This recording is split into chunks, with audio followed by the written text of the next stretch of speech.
Bananas.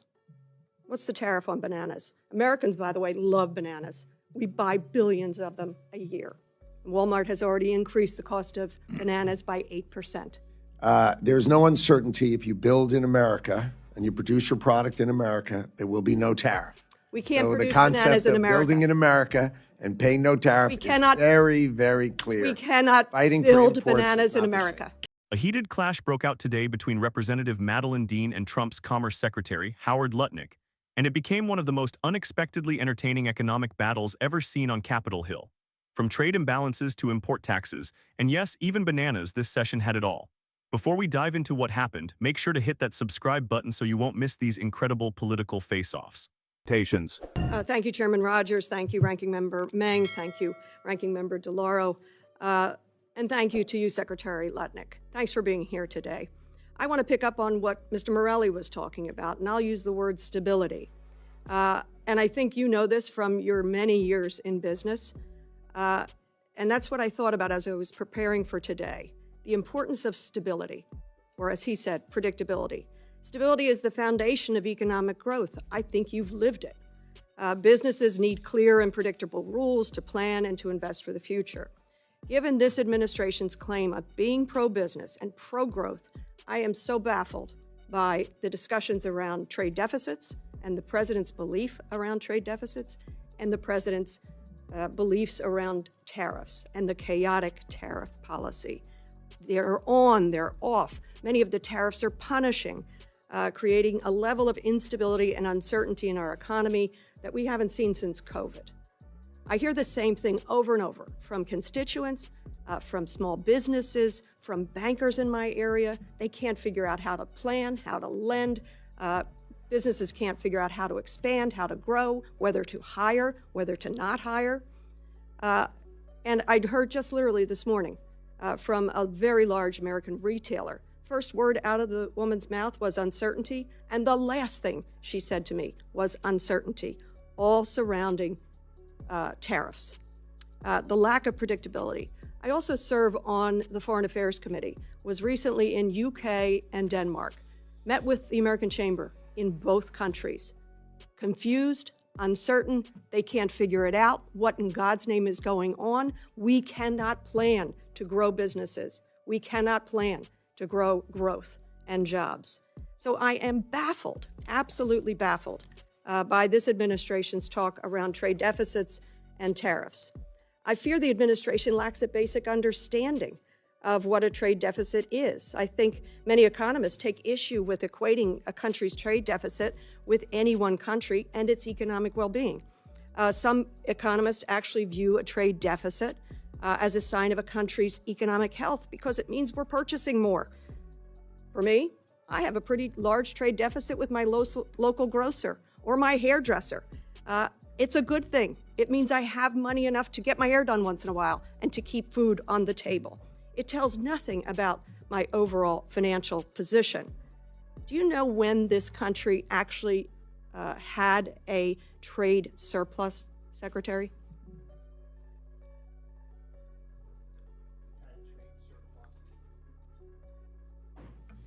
The president likes to speak about before. No, historically. When did we have a trade surplus? I'm not talking about the president. Historically. I think early, about 100 years ago. It was the Great Depression. It was a sign of what was going on. It was during the Great Depression. That's a direction none of us wants to go.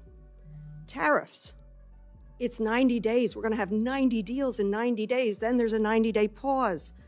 Many of these tariffs, as they say, punishing.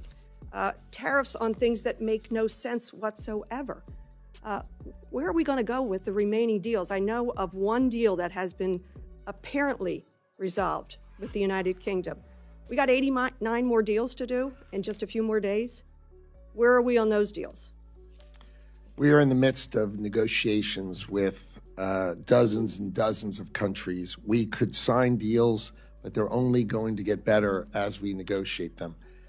That's just simply not true. Because as I told you, the American... Actually, I promise you it's true because I am doing it. So I promise you it is true, and I'm here testifying in front of you, and I promise you it's true. And Mr. Trump promised to bring down the cost of goods day one. And what he has done through his trade deficit fixation and his tariff chaos has nakedly increased the cost of goods. The estimates are that for consumers in my area, suburban Philadelphia, $2,000 at least a year increases on goods. I'll give you an example of one. Bananas. What's the tariff on bananas? Americans, by the way, love bananas. We buy billions of them a year. I love bananas. What's the tariff on bananas? The tariff on bananas would be representative of the countries that produce them. And what's that tariff? Generally 10%. Correct, 10%. Walmart has already increased the cost of bananas by 8%. But as countries do deals with us, that will go to zero. As countries do deals with us, that will go to zero. But the cost is on the American consumer now and on the businesses with the confusion now. Mr. Secretary, I believe you know better. I believe you recognize that a trade deficit is not something to fear. I believe you know that predictability, stability is essential for businesses. I wish you would show that truth to this administration. And I yield back. That as I read your biography, I noticed that you have been awarded the Department of the Navy's Distinguished Public Service Award.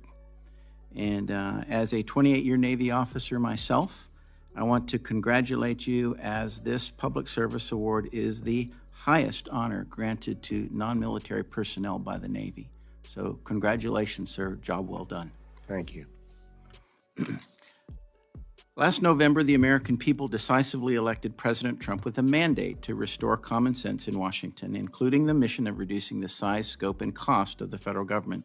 Thankfully, President Trump's fiscal year 2026 budget delivers on that promise by charting a course to rein in federal spending. It proposes a 22.6% reduction in non-defense discretionary spending, a $163 billion cut from FY25 levels. As a member of both the House Budget and the Appropriations Committee, I strongly support this effort and remain committed to restoring fiscal sanity, ensuring that future generations are not burdened by Washington's reckless spending addiction. And that's right, I say Washington has an addiction problem. It's an addiction to opium. That's other people's money, OPM. Washington needs to go to rehab for this spending addiction, and I was encouraged to see that your budget request reduces the Department of Commerce's footprint by $1.75 billion, a 17% decrease from the FY25 enacted level. And your proposal rightly eliminates duplicative programs within the Economic Development Administration and the Minority Business Development Agency, and curtails over $1 billion in federal dollars that the Biden-Harris administration funneled into radical climate initiatives, research, and grant programs. There's no uncertainty. If you build in America and you produce your product in America, there will be no tariff.